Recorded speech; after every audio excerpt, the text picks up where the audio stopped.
Hello dear friends, welcome to my Saidur 11 and 12 YouTube channel. আজিৰ এই ভিডিঅ'টোত আলোচনা কৰিম ক্লাছ 12 বায়োলজি আগৰ NCERT chapter 8 new NCERT chapter 7 মানুহৰ স্বাস্থ্য আৰু ৰোগ হিউম্যান হেলথ এণ্ড ডিজিজ ইয়াৰে 2010 ৰ পৰা 2025 লৈ প্ৰিভিয়াছৰ কোৱেশ্চন আলোচনা কৰা হ'ব এই চেপ্টাৰৰ ওপৰত। ইয়াৰ আগৰ ভিডিঅ'ত যে এই চেপ্টাৰৰ মোস্ট ইম্পৰ্টেন্ট টপিকৰ নোটছ দিয়া হৈছে আৰু ইয়াত কিছুমান প্ৰিভিয়াছৰ কোৱেশ্চন কভাৰ হৈ গৈছে। এইটো ভিডিঅ' যদি চোৱা নাই সেইটো ভিডিঅ'ৰ লিংক ডিসক্ৰিপশ্যন দিয়া আছে, তোমালোকে আগতে সেইটো ভিডিঅ' চাই লোৱা, তাৰপিছত এইটো ভিডিঅ' চাবা। আজিৰ ভিডিঅ'টো আৰম্ভ কৰোঁ। আজিৰ ভিডিঅ'টোৰ ফাৰ্ষ্ট কুৱেশ্চন হ'ল যে ফাইলেৰিয়াছিছৰ আন এটা নাম কি? ইয়াৰ এনচাৰ হ'ল গোট ৰোগ। তাৰপিছৰ কুৱেশ্চন এইটো 2010ত আহিছিল যে কোক উদ্যোগত বা কোক অভিমধ্যস্থ অসংক্ৰাম্যতা ডেছৰ দ্বাৰা লব্ধ হয়। এইটো হ'ব টি লিম্ফোচাইট। তোমালোকে নোটছখিনি লিখি ল'বা। তাৰপিছৰ কুৱেশ্চন এইটো 2010ত আহিছিল যে এলাৰ্জি কি? এলাৰ্জিৰ বৈশিষ্ট্যবোৰ লিখা। উত্তৰ যে কোনো বাহিৰা এণ্টিজেনৰ প্ৰতি শৰীৰৰ অসংক্ৰাম্যতাৰ তীব্ৰ সঁহাৰিকে এলাৰ্জি বোলে। এলাৰ্জিৰ বৈশিষ্ট্যবোৰ হ'ল 1 নম্বৰ ই হ'ল এণ্টিজেনৰ প্ৰতি শৰীৰৰ অসংক্ৰাম্যতাৰ সঁহাৰি। তাৰপিছত এইটো তোমালোকে লিখিবা যে এলাৰ্জি হোৱা সময়ত উৎপন্ন হোৱা এণ্টিবডিটো হৈছে IgE। এইটো তোমালোকে 1 মাৰ্কৰ কুৱেশ্চন আহিব পাৰে, এইটো তোমালোকে আৰ্চিন দি লিখি ল'বা। 2 নম্বৰ শৰীৰৰ মাষ্ট কোষবোৰৰ পৰা নিঃসৰণ হোৱা হিষ্টামাইন, এইটো হিষ্টামাইন আৰু চেৰ'টনিন জাতীয় ৰাসায়নিক পদাৰ্থৰ দ্বাৰা এলাৰ্জিৰ সৃষ্টি হয়। 3 নম্বৰ হ'ল এলাৰ্জি সৃষ্টি কৰা কাৰকবোৰক এলাৰ্জেন বোলে। ধূলিত থকা চেকুৰা, প্ৰাণীৰ নোম, ৰেণু আদি এলাৰ্জেন। 4 নম্বৰ এলাৰ্জিৰ লক্ষণবোৰ হ'ল গাৰ ছাল ৰঙা পৰি চেকুৰা হোৱা, চকুৰে পানী ওলাই থকা, নাকেৰে পানী বৈ যোৱা, এইবিলাক হ'ল এলাৰ্জিৰ বৈশিষ্ট্য। তাৰপিছৰ কুৱেশ্চন এইটো 2010ত আহিছিল যে সংক্ৰমিত ৰোগ কি? অতি কমেও 4টা সংক্ৰমিত ৰোগৰ নাম লিখা। ইয়াৰ এনচাৰ হ'ব যিবোৰ ৰোগ এজন ব্যক্তিৰ পৰা আন এজন ব্যক্তিলৈ সহজে বিয়পে তাক সংক্ৰমিত ৰোগ বোলে। 4টা সংক্ৰমিত ৰোগৰ নাম হ'ল 1 নম্বৰ পানী লগা জ্বৰ, 2 নম্বৰ যক্ষণা, 3 নম্বৰ বসন্ত, 4 নম্বৰ ইনফ্লুৱেঞ্জা। আৰু এইটো কুৱেশ্চন 2022 চনত আহিছিল যে চিটাকৰণ আৰু অসংক্ৰাম্যকৰণ পাৰ্থক্য লিখিব লাগে। এইটো তোমালোকে যেতিয়া নোটছখিনি লিখি ল'বা তোমালোকে এইটো কুৱেশ্চন পাই যাবা। নেক্সট কুৱেশ্চন এইটো 2009 আৰু 2023ত আহিছিল যে আৰ্জিত সংক্ৰাম্যতা কি? সক্ৰিয় আৰু নিষ্ক্ৰিয় সংক্ৰাম্যতাৰ মাজত পাৰ্থক্য কি? উত্তৰ হ'ব ব্যক্তিয়ে জন্মৰ পিছত গ্ৰহণ কৰা বা আহৰণ কৰা ৰোগ প্ৰতিৰোধ ক্ষমতাক আৰ্জিত সংক্ৰাম্যতা বোলে। সক্ৰিয় সংক্ৰাম্যতা আৰু নিষ্ক্ৰিয় সংক্ৰাম্যতা। এই অসংক্ৰাম্যতাত শৰীৰে নিজে এণ্টিবডি প্ৰস্তুত কৰি এণ্টিজেন ধ্বংস কৰে।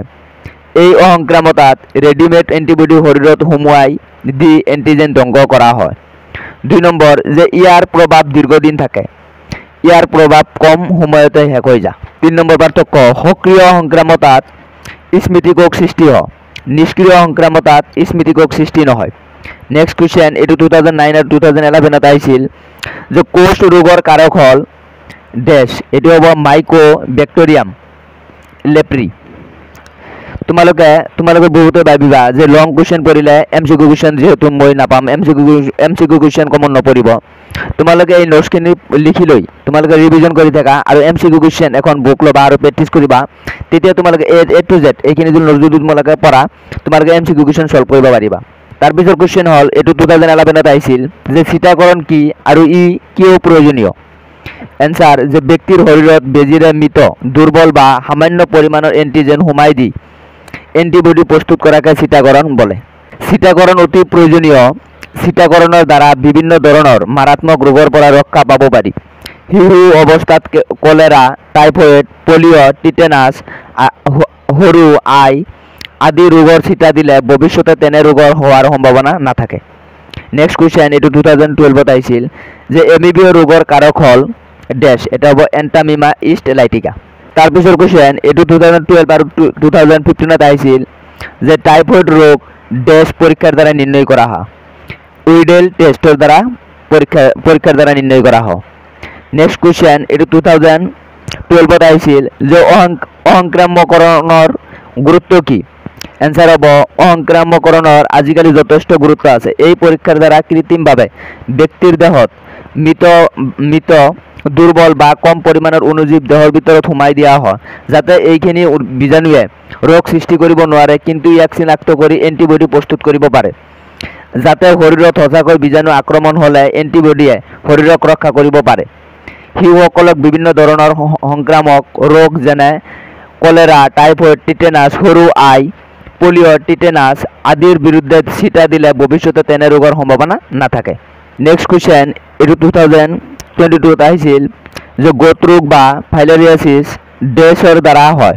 এটা হ'ব শ্লিপত কৃমিৰ দ্বাৰা হয়।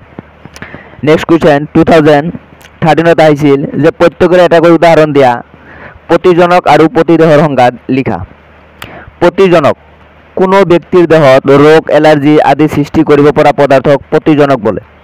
যেনে চালমনেলা টাইফি এবিধ প্ৰতিজনক যিয়ে মানুহৰ টাইপত ৰোগ সৃষ্টি কৰে।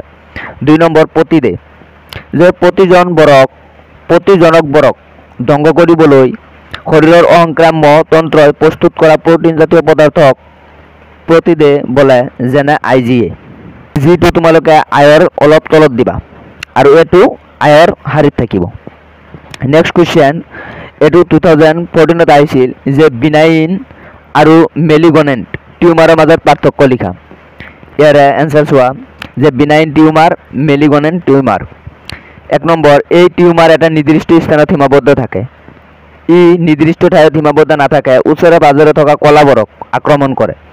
ই কম ক্ষতিকাৰক, ই বেছি ক্ষতিকাৰক। 3 নম্বৰ পাৰ্থক্য, ইয়াৰ বৃদ্ধি, বিকাশ আৰু বিভাজনৰ হাৰ কম, ইয়াৰ বৃদ্ধি, বিকাশ আৰু বিভাজনৰ হাৰ বেছি। কুৱেশ্যন, এইটো 2018 আহিছিল যৌন সংক্ৰমিত ৰোগ কি? উত্তৰ, যিবোৰ ৰোগ যৌন প্ৰজননৰ দ্বাৰা এজন ব্যক্তিৰ পৰা আন এজন ব্যক্তিলৈ যায় তাক যৌন সংক্ৰমিত ৰোগ বোলে। নেক্সট তোমালোকে এইটো কাৰচিন দি লিখিবা যে এইচৰ প্ৰাথমিক লক্ষণবোৰ হ'ল, এইটো কোনবা চনত আহিছিল। 1 নম্বৰ, যে ৰোগীৰ দেহৰ ওজন অতিপাত কমি আহে। 2 নম্বৰ, পেটৰ বেমাৰ হ'ব পাৰে। 3 নম্বৰ, আক্ৰান্ত ব্যক্তিৰ নিউমোনিয়া, যক্ষণ আদি ৰোগ হয়। 4 নম্বৰ, ৰোগীজন অত্যন্ত দুৰ্বল হৈ পৰে। 5 নম্বৰ, স্মৃতি শক্তি লোপ পায়, ডিঙিৰ ৰোগ, ছালৰ ৰোগ আদিয়ে দেখা দিয়ে। এইবিলাক হ'ল এইচৰ প্ৰাথমিক লক্ষণ। নেক্সট কুৱেশ্যন, এইটো 2019 আহিছিল যে অসংক্ৰাম্য তন্ত্ৰৰ বিভিন্ন উপাদানসমূহ কি কি? 1 নম্বৰ, দেহ ৰোগজনিত অসংক্ৰাম্য তন্ত্ৰ, এইটো জন্মগত। আৰু 2 নম্বৰ, কক অভিমধ্যস্থ অসংক্ৰাম্য তন্ত্ৰ, এইটো আৰ্জিত। তাৰপিছৰ কুৱেশ্যন, এইটো 2020 আহিছিল যে আৰ্জিত অসংক্ৰাম্যতাৰ বৈশিষ্ট্যসমূহ কি কি? ইয়াৰ উত্তৰ হ'ল 1 নম্বৰ, ই জন্মগত নহয়। এই অসংক্ৰাম্যতা ব্যক্তিয়ে এবাৰ ৰোগাক্ৰান্ত হোৱাৰ পিছত আহৰণ কৰে। 3 নম্বৰ, ইয়াক ব্যক্তিয়ে জন্মৰ পিছত লাভ কৰে। 4 নম্বৰ, ই বংশগত সূত্ৰে পিতৃ মাতৃৰ পৰা নাহে। তাৰপিছৰ কুৱেশ্যন, এইটো 2023 আহিছিল যে এইচ ডেছৰ দ্বাৰা সংক্ৰমিত হয়, এইটো হ'ব HIV। তাৰপিছৰ কুৱেশ্যন, এইটো 2023 আহিছিল যে ড্ৰাগছৰ সংজ্ঞা দিয়া এটা সাইকোট্ৰপিক ড্ৰাগছৰ নাম লিখা। এইটো যদি তোমালোকে আগৰ ভিডিঅ' চাইছা এইটো তোমালোকে পাই যাবা। তাৰপিছৰ কুৱেশ্যন, এইটো 2022 চনত আহিছিল যে চিটাকৰণ হ'ল কোনো সম্ভাৱনা থকা ৰোগৰ জীৱাণু সুস্থ দেহত সোমাই দি তাৰ বিৰুদ্ধে প্ৰতিৰোধ গঢ়ি তোলা ব্যৱস্থা।